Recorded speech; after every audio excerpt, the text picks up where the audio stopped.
80 metre লম্বা একটি train ঘন্টায় 50 কিমি বেগে যায়। একটি গাছকে অতিক্রম করতে ট্রেনটির কত সময় লাগবে? এটা একটা ভালো অঙ্ক।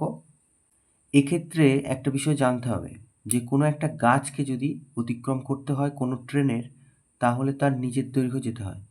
এখানে আমরা অঙ্কে একটা গাছকে আমরা বিন্দু হিসেবে ধরব। সেই বিন্দুটাকে অতিক্রম করতে গেলে গাছকে তার নিজের দৈর্ঘ্য যেতে হবে, অর্থাৎ 80 মিটার যেতে হবে। তাহলে আমরা লিখি যে ট্রেনটি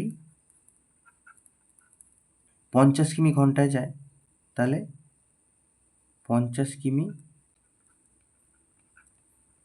বা 50,000 মিটার লিখলাম। তাহলে 1000 মিটার মানে 1 কিলোমিটার, তাহলে 50 কিমি মানে 50,000 মিটার। তাহলে এত মিটার যায় 1 ঘন্টায়, মানে হচ্ছে 3600 সেকেন্ডে। তাহলে এটাই লিখব, 3600 সেকেন্ডে।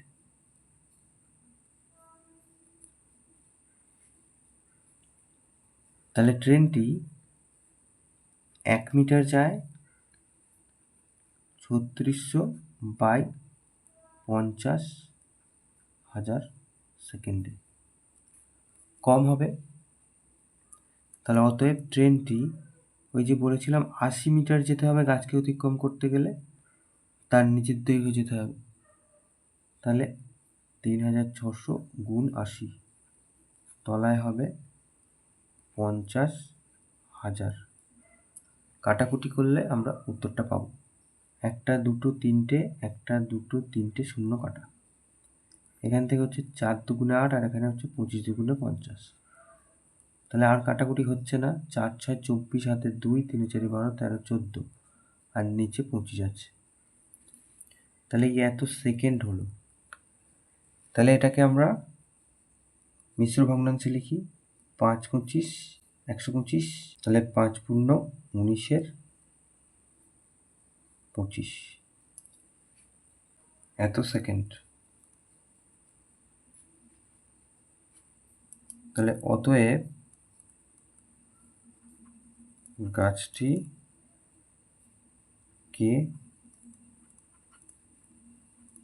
অতিক্রম করতে ট্রেনটির 5 পূর্ণ 19 25 সেকেন্ড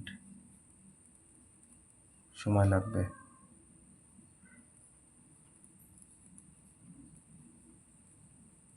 এটা উত্তর।